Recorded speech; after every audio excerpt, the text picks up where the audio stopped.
Alok Sharma. We've got an interesting case study now, focusing on one of the big bad brown sectors, shipping, going green.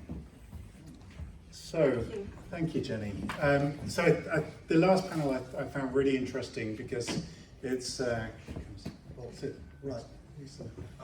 chat. I was getting afraid of the whole big mouth.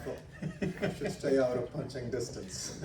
I think the last panel was really interesting in that you're tackling, not the easiest issue for ESG. It's easy for ESG to pick the renewable plants or the assets that are clearly have ESG written all over them. It's harder to look at kind of engagement at industries that don't speak ESG language naturally, but I think one of the most interesting things about the direction that ESG is heading in is engagement, is companies that are willing to confront an institution and say, here's the money on the table. If you can get us from point A to point B, then those are the conditions for capital, or we can lend at the concessionary rate. Or even if there are industries where this isn't happening, that you start having shorting situations where companies are shorted for taking the anti-ESG trajectory. So that's what alerted me to shipping. If you were an ESG investor and you could dictate to a company executive, I want you to get from A to B, it would look something like the shipping industry right now. So from January 1st, what's going to happen is that the shipping industry has to comply with International Maritime Organization rules, dubbed IMO 2020, and these will require sulfur emissions to be reduced from 3.5% of fuel right now to 0.5%. So this is a 7-fold reduction in sulfur emissions. So that's the reason for inviting Alok Sharma to just lay out the shipping industry. So Innertech is a company that is really at the heart of the shipping industry. It has many different clients, and it helps them to find fuel solutions, how to optimize their fuel purchasing decisions. And a lot of that right now, the brainpower of Innertech, what they're really working on is how to optimize fuel buying in an environment where everything is going to change on January 1st. So Alok, thanks for joining us. I want to, first of all, ask you to kind of lay this out. How are shipping companies going to respond? Are we really going to see January 1st, this industry cleaning up? Sure. Well, first of all, thank you very much for inviting me, and it's a pleasure to be here. I do realize I've got some kind of a target painted at my back because of the sector that I'm in and the perception of it. But it's been around for a long time, right? It's been around for a long time, and everything is known about it.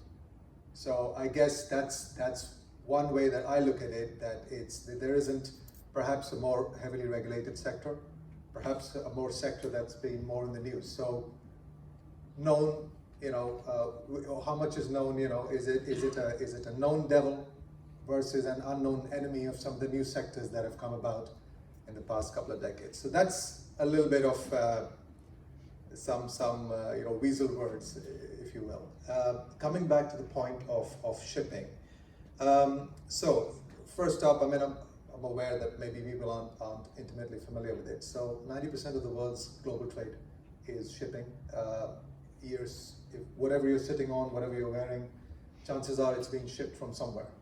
And the fact is that over the past 30 years, all globalization has been fueled by shipping, by transportation.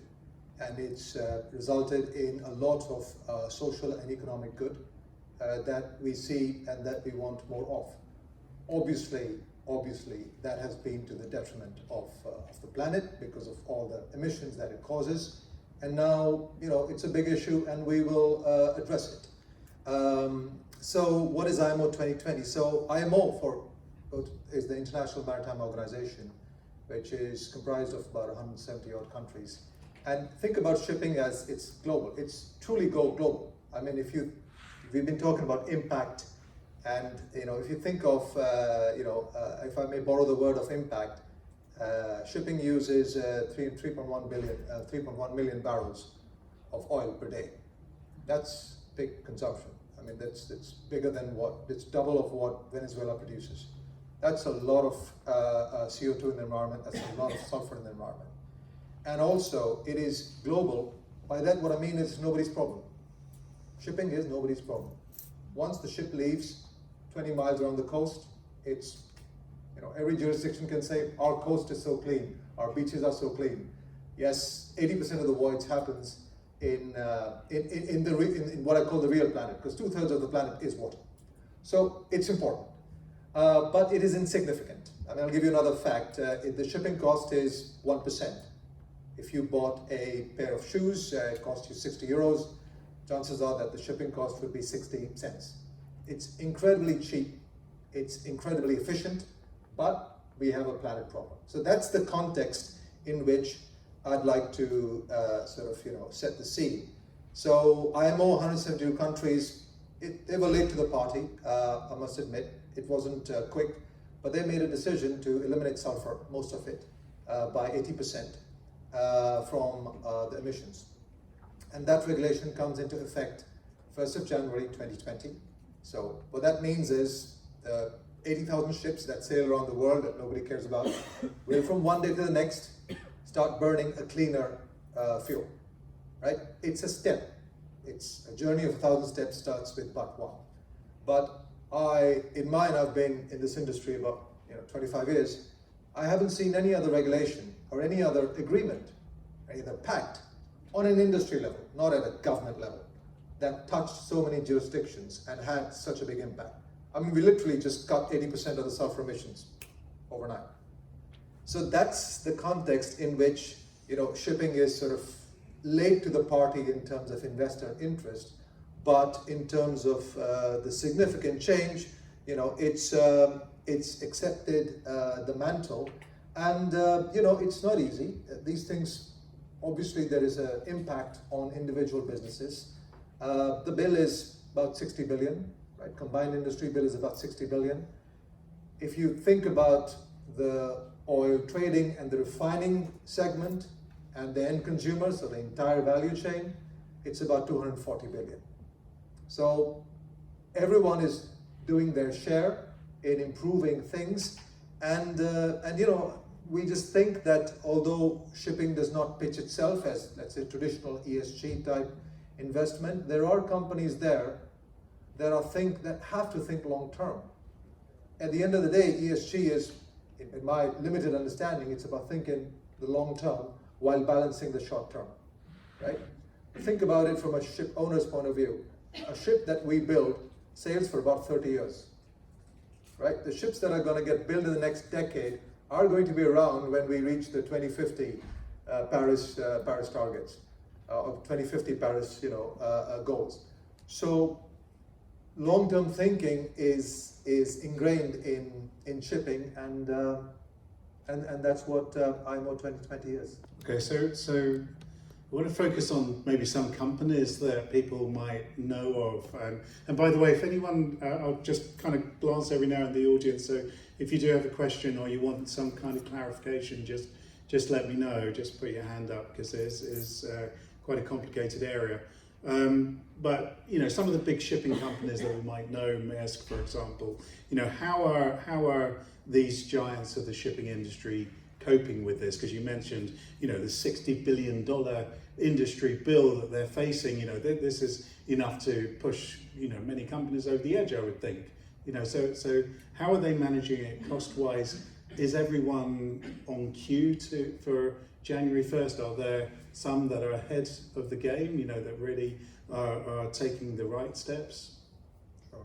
So there are two ways, or three ways I should say, where companies, because we've been, this has been in the pipeline for about 5 years now, so companies have had time to think about it.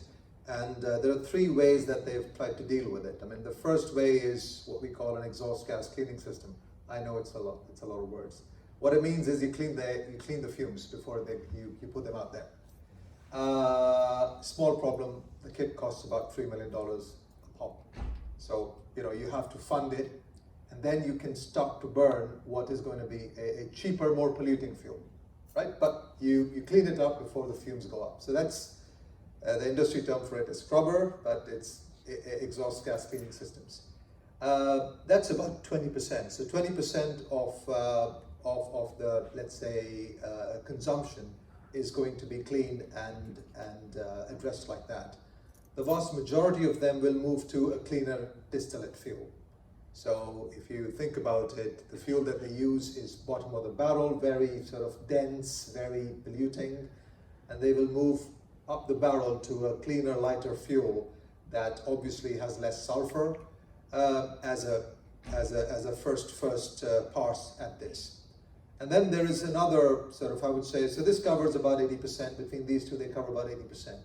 20% of it is actually being covered by what we call sort of alternative fuels. So LNG is in the mix, methanol is in the mix, batteries in the mix, sales in the mix. So truly, I mean, if you think about all the kind of renewable energy sources, because ships have to be around for 30 years. So we know, I mean, the shipping companies know that the next target is carbon emissions and reducing them. So all those technologies, those companies that are producing those technologies are probably, doing it right now. So there is a kind of hotbed of innovation in trying to produce those technologies that will be the alternative fuels that they're going to put out. So hydrogen, there are ships that are powered by hydrogen now. A couple of prototypes in Belgium actually that have been put out. So, it's. And if somebody was looking at the shipping industry from an ESG lens, do you have a view on what the optimal decision looks like from an environmental perspective? Is it to create, get the scrubbers, as you said, to use terminology, to clean up the fuel, or is it the ones that take on the new cleaner fuel, or is it the ones that adopt LNG? Where should an ESG-minded investor be looking for the shipping companies to make the right decision, or am I simplifying it from that? Sure. So I think the advantage, there's kind of good news and bad news. The good news is that shipping companies have been around for a long time, right? So some of the companies that are listed out there have had a lot of record, and that tells you that there is kind of transparency there. But also, there are a lot of companies in private hands. So there are not a lot of companies that are out there listed. So that makes it a bit difficult. But look, I mean, the rules are probably exactly the same as they are for any other investment that you may be deciding. You got to look at how long term is this company thinking, right? Because there are certain strategies that will have the same effect but will give short-term gain. It has the same effect as far as the environment is concerned, but scrubbers you mentioned, yes, you have to do a sort of capex of 3 million, but then your fuel bill is halved, because that's how the market is going to respond to it, because this dirty polluting fuel is going out, so obviously the prices are crashing. So in the short term, you can say that this company is doing right, but obviously, once you start to look at the long term, it's not the right decision for the long term, because in the long term, one does want to see a company experimenting with LNG. You want to see a company experimenting with different fuels and sort of saying, okay, you're meeting the sulfur targets, that's well and good. How are you going to meet the carbon targets, right? How are you going to start to meet some of the other, particulate matter, nitrous oxide? There's a lot of emissions that everything that goes from A to B has to emit something. So in an ideal world, everything that comes out of it is being studied, is being looked at, and I guess the good news is that we do things on an industrial scale. This is not, it might be niche, but a ship is a pretty big thing. If you look at one of those container carriers that come into Rotterdam, that's the size of 3 football pitches. So it's a big piece of machinery that needs to be done right, so that we can have our Christmas gift. Okay, and I suppose this is a relative comparison for, you know, that you can freight by air, you can freight by ship, you can freight by road to a certain extent. You know, this is a supply chain. You know, the shipping component of that is part of a bigger logistics picture. You know, so as a shipping company looking at this, I guess, you know, you're being pushed by regulation to clean up your fuel. Do you feel like this is giving shipping companies an impetus to maybe look further at their overall makeup? You know, how the decisions that go into whether to make a new ship or to buy an existing one. You know, that kind of bigger picture for shipping. Absolutely, and it is being driven by investors. I mean, it's the same. I guess it's different sectors competing for the same capital. But you know, as a baseline, you know, I did look at if you look at some of the reports. I mean, I looked at just to compare sectors, right? Because I said I was coming here. I need to do some homework. So if you compare sectors, there's a study, and I'm sure everyone knows about it. It's by the Governance and Accountability Institute in the U.S. And they compared sectors. They looked at 4,000 companies and compared, you know, high tech with aerospace, with agriculture, etc., etc. It's a lot of slides and a very in-depth study. And I looked at it purely from where is shipping transportation in the mix? Is it number 1? Is it number 50? Where is it? And these are all the SDG goals, all the, you know, GRI goals, everything, 17 parameters. And shipping was somewhere in the middle. Right? It wasn't top of the pile, but it wasn't bottom of the pile.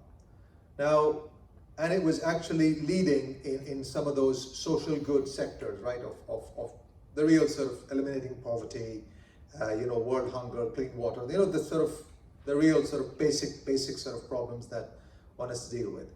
So a lot of the companies have, I would say, looked at that and said, look, I mean, we've been around for such a long time, and for some reason, you know, we get clubbed into, or shipping gets clubbed into the land segment, which is another. Automotive sector is completely, we look at it as a different sector, you probably combine it. But ships, in terms of their power generation and the use of that power, are incredibly efficient. So a lot of those companies have now sort of say, if we are the cheapest, the more efficient way of moving things, we can be the cleanest as well. And so if you put the three together and combine it with all the kind of social responsibility that already exists within shipping and the quality of standards and so on and so forth, it makes for a compelling case. But it's not just shipping, it's not just transport, it's that ecosystem of innovation that we are seeing in the next 10 years. As I said, you know, you have to move the engine from something that's burning fossil fuels into something that's going to eventually burn, or not even burn something, probably just convert something from something to power. So that's an interesting segment of really producing industrial scale power from by not polluting the environment. And that's where power generation is where the innovation will happen. So it's going to be associated industries and shipping companies. I mean, Maersk is probably, I hope people know of Maersk, which is one of the biggest shipping companies, you know, has a separate CSR department. You know, everybody is now taking it very seriously. You know, CMA CGM, Hapag-Lloyd, these are all companies that are out there on the tanker side. There's Scorpio Tankers. I mean, I'm putting some names out there, not any particular sector, but everybody understands it now, loud and clear, that there is a shift towards ethical and fair and green investing, and that is that is an achievable target over the next medium term. So if anyone does have questions, please do raise your hands. But in the meantime, how enforceable is this going to be? Because you mentioned the size of the planet and the big blue sea out there, and you know, are we really going to see enforcement? I don't know, off the coast of Africa, if you know that logistically it's just difficult to get the new type of fuel to certain ports. Are you confident that ships will need to comply with this, and if they don't, are some shipping companies going to try to bend the rules? Yeah, it's as someone said, it's a mean and nasty world, but it's worth fighting for. So yes, there are companies that will want to bend the rules, but the regulation is pretty straightforward. We've got 3 months as a transition, and after that you cannot. So that's still March 31st. That's still March 31st, and after that you cannot have the polluting fuel on board. We call it the carriage ban. What's the penalty if they? The penalties vary. I mean, from if one is on the U.S. Coast Guard, it's obviously something else. If one is in the coast of West Africa, it's something else. But again, it comes down to the companies that are owning this problem, and they're putting enough focus on this, because the risk is not so much the penalty; it's the reputational risk that one gets of losing support of, if any ESG fund is invested in that.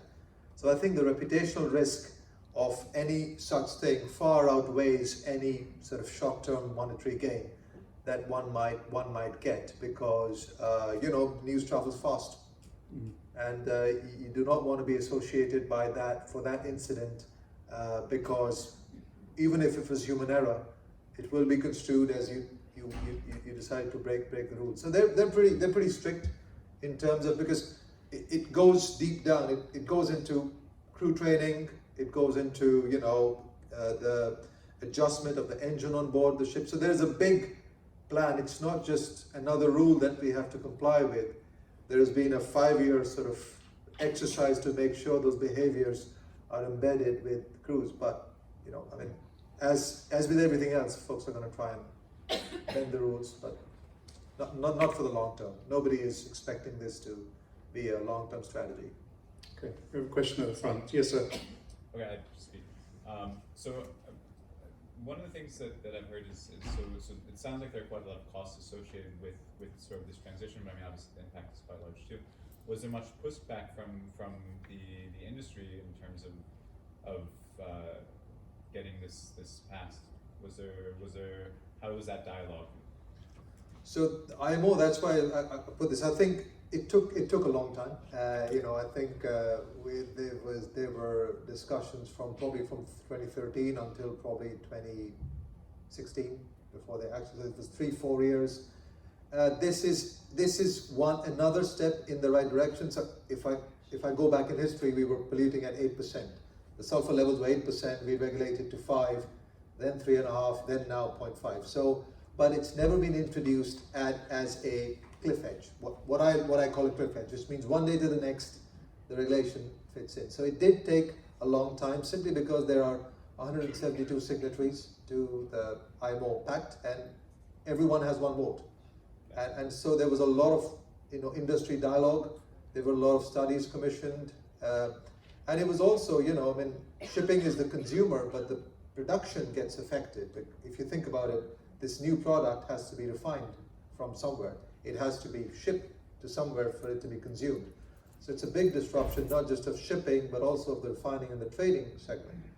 So there was a large period of consultation, and industry bodies got together, and eventually they came up with this rule. So it took a long time. I wouldn't like to call it pushback. There were different studies that were put forward, but the IMO decided to arbitrate amongst all the stakeholders and then recommend the best course forward, and that's how it was done. There's a myth about artificial intelligence that satellites are used to track ships as to how deep they are in the water and how fast they're going. Because if they're deep in the water and going fast, then there's high demand. If they're slow and high in the water, then there's low demand. First of all, do you know if that is a myth or if it's true? And secondly, are there any other sort of clever AI things for shipping, for ESG, that might be interesting for us? Certainly. So firstly on that, I don't know about it, right? It sounds like a very incredibly clever idea. In terms, if your question was on enforcement, yes, there's a lot of enforcement of those rules. On the AI part, yeah, I mean, there's which sector has AI not penetrated is the right question. So yes, there's a lot of AI around here, because at the end of the day, it's kind of, shipping is moving things from A to B, so in the most efficient way. So on the commercial side, there is a lot of AI trying to basically match where the cargo is, where the ships are. Because it's a bit like airlines. I mean, it's the same model, right? You need to put the ships where the cargo is, but the fact is that most of the production is in the east and most of the consumption is in the west, right? Broadly speaking. So that means that a ship has to do an empty run to go back to the east. So yes, a lot of it is around what is an optimal trade route and how do you pick up early indicators, you know, from the wider economy of where to keep your capacity. Capacity planning is a big thing for ships. Thank you. Okay, I don't know if there are any other questions. Yes. Yes, I'll just bring the mic.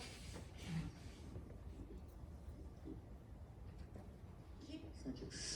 I was just wondering how far the development is with regard to hydrogen.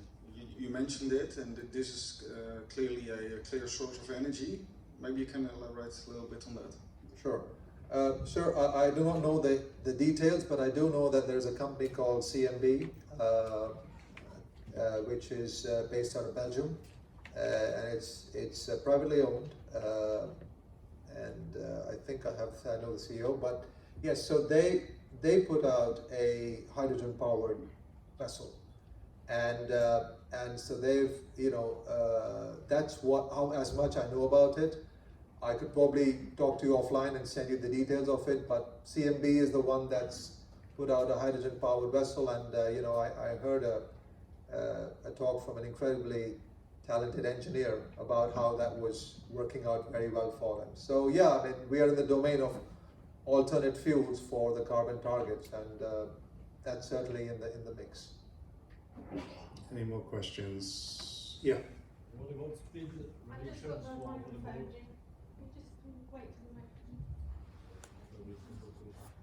What about speed reductions for the boat? Is it realistic?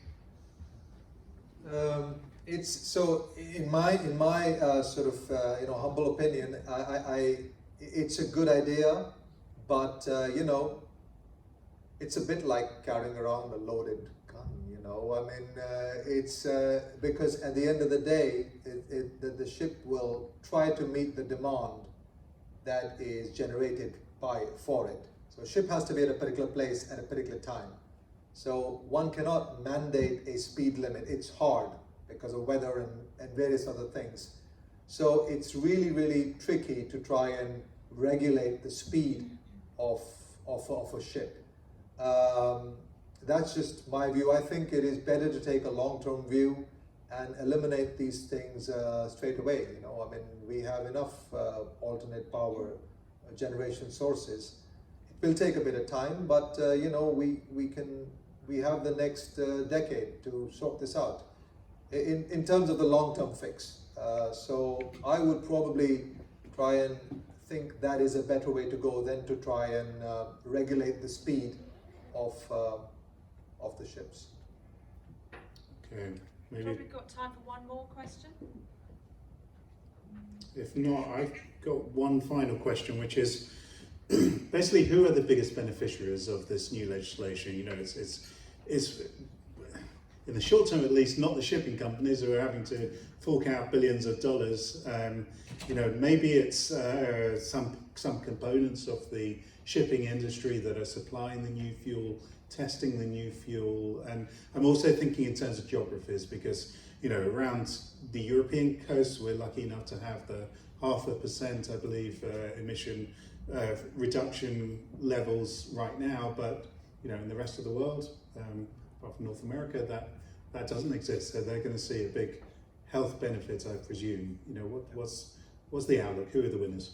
Yeah, obviously, you know, I mean, so the direct impact of the sulfur was 500,000 deaths that will be avoided. This was the study that was conducted. So obviously, that is the biggest benefit is health, particularly around coastal communities. 500,000 deaths. 500,000 deaths. Yes, that is That was the direct impact. Should this step not have been taken because of the sulfur in the environment that eventually comes down as rain. And that has effects not just on human health but also on crops, agriculture, and so on and so forth.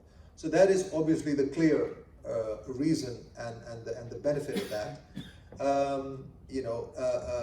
Commercially, what one would say is, obviously there are different types of crudes available. So there are certain what we call sweet crudes, which are less sulfur, and sour crudes, which are high sulfur. So typically, the refiners that have the low sulfur fuel, the sweeter fuel, are the winners. In the trading segment as well, those that have storage and assets that they can store this new fuel for supply. So they're the ones that will win. So yeah, I mean, how a company interprets that rule for their own strategy, because they've had time, they've had 5 years to adapt to this. So they will be clear winners and losers out there. Okay, Alok, I think that's a really great insight into your industry. So thank you. Thank you very much. So thank you very much for that really fascinating case study. Really good to focus on